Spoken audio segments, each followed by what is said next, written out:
You, John Fitzgerald Kennedy, do solemnly swear. I, John Fitzgerald Kennedy, do solemnly swear. That you will faithfully execute the office of President of the United States. That I will faithfully execute the office of President of the United States. And will, to the best of your ability. And will, to the best of my ability. Preserve, protect, and defend the Constitution of the United States. Preserve, protect, and defend the Constitution of the United States. So help you God.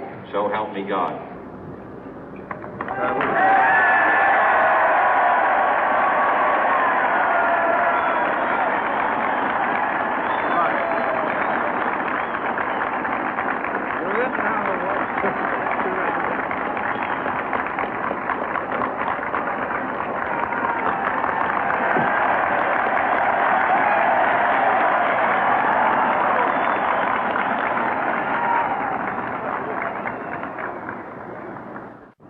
Vice President Johnson, Mr. Speaker, Mr. Chief Justice, President Eisenhower, Vice President Nixon, President Truman, Reverend clergy, fellow citizens.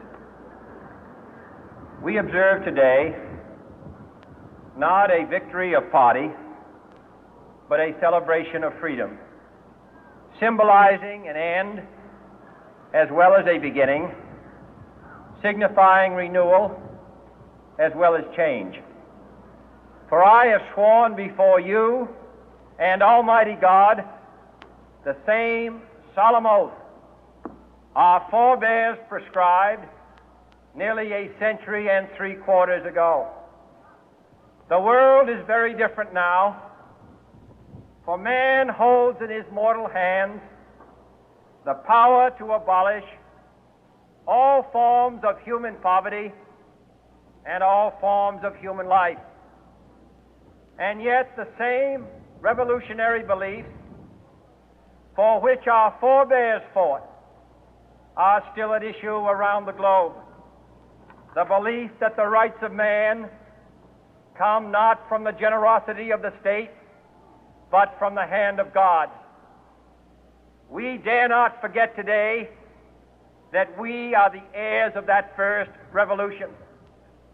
Let the word go forth from this time and place to friend and foe alike that the torch has been passed to a new generation of Americans born in this century, tempered by war, disciplined by a hard and bitter peace, proud of our ancient heritage, and unwilling to witness or permit the slow undoing of those human rights to which this nation has always been committed and to which we are committed today at home and around the world.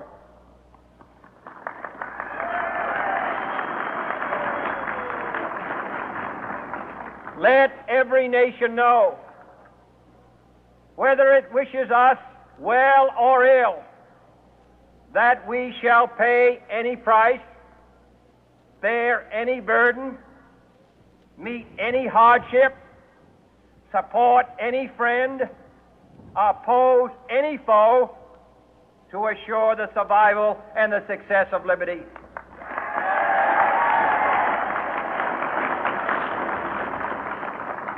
This much we pledge and more. To those old allies whose cultural and spiritual origins we share, we pledge the loyalty of faithful friends. United, there is little we cannot do in a host of cooperative ventures. Divided, there is little we can do, for we dare not meet a powerful challenge at odds and split asunder. To those new states whom we welcome to the ranks of the free, we pledge our word that one form of colonial control shall not have passed away merely to be replaced by a far more iron tyranny. We shall not always expect to find them supporting our view, but we shall always hope to find them strongly supporting their own freedom, and to remember that in the past, those who foolishly sought power by riding the back of the tiger ended up inside.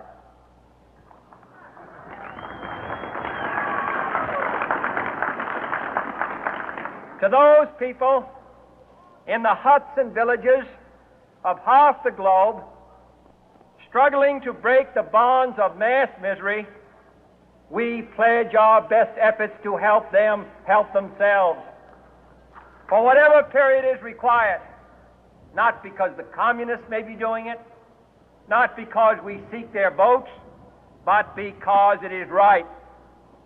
If a free society cannot help the many who are poor, it cannot save the few who are rich.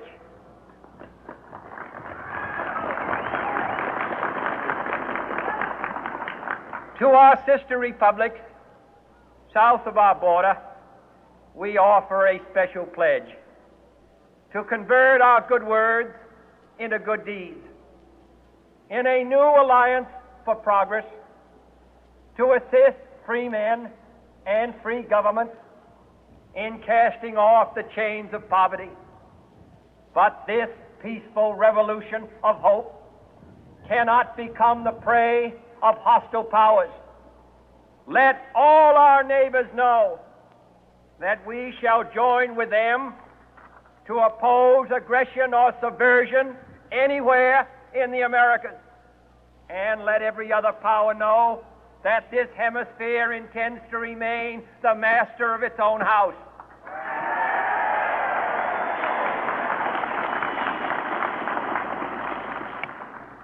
To that World Assembly of Sovereign States, the United Nations, our last best hope, in an age where the instruments of war have far outpaced the instruments of peace, we renew our pledge of support to prevent it from becoming merely a forum for invective, to strengthen its shield of the new and the weak, and to enlarge the area in which its writ may run.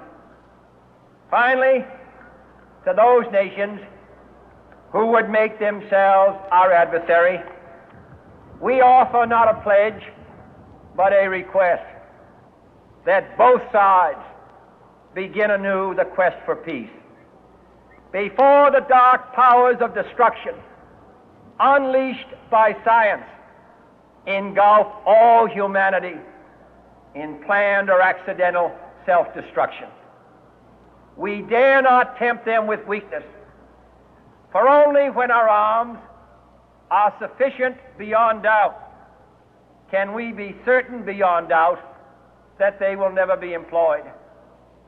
But neither can two great and powerful groups of nations take comfort from our present course, both sides overburdened by the cost of modern weapons, both rightly alarmed by the steady spread of the deadly atom, yet both racing to alter that uncertain balance of terror that stays the hand of mankind's final war.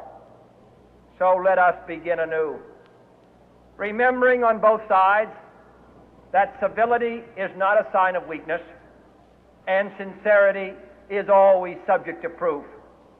Let us never negotiate out of fear, but let us never fear to negotiate.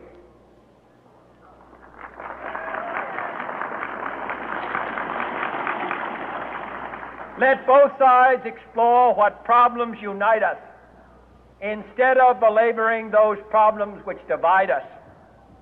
Let both sides, for the first time, formulate serious and precise proposals for the inspection and control of arms, and bring the absolute power to destroy other nations under the absolute control of all nations.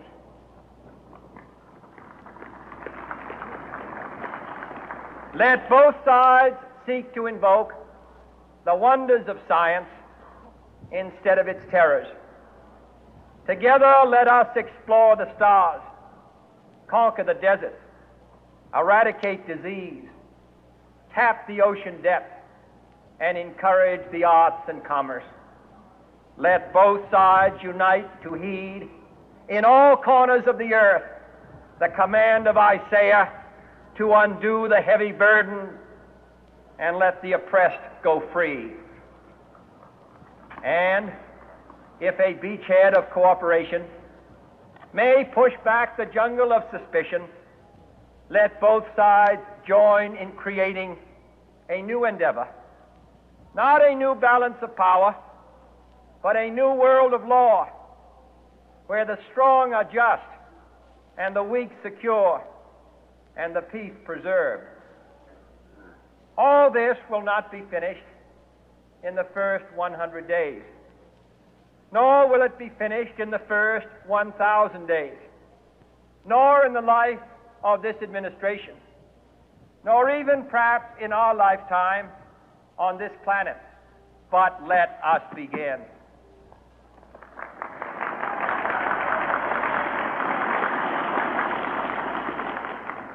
In your hands, my fellow citizens, more than mine, will rest the final success or failure of our course. Since this country was founded, each generation of Americans has been summoned to give testimony to its national loyalty. The graves of young Americans who answered the call to service surround the globe. Now the trumpet summons us again, not as a call to bear arms, though arms we need, not as a call to battle, though in battle we are, but a call to bear the burden of a long twilight struggle, year in and year out, rejoicing in hope, patient in tribulation, a struggle against the common enemies of man, tyranny, poverty, disease, and war itself. Can we forge against these enemies a grand and global alliance, north and south, east and west, that can assure a more fruitful life for all mankind? Will you join in that historic effort?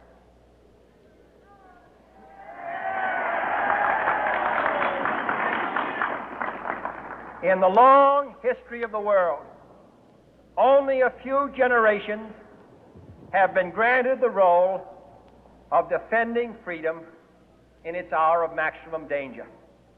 I do not shrink from this responsibility. I welcome it.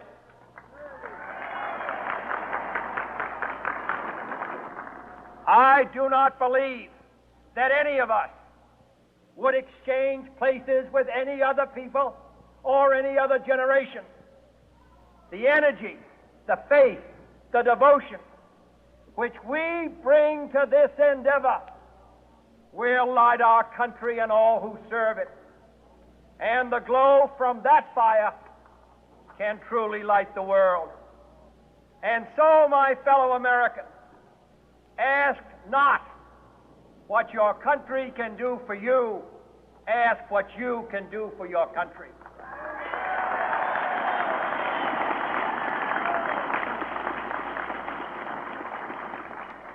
My fellow citizens of the world, ask not what America will do for you, but what together we can do for the freedom of man.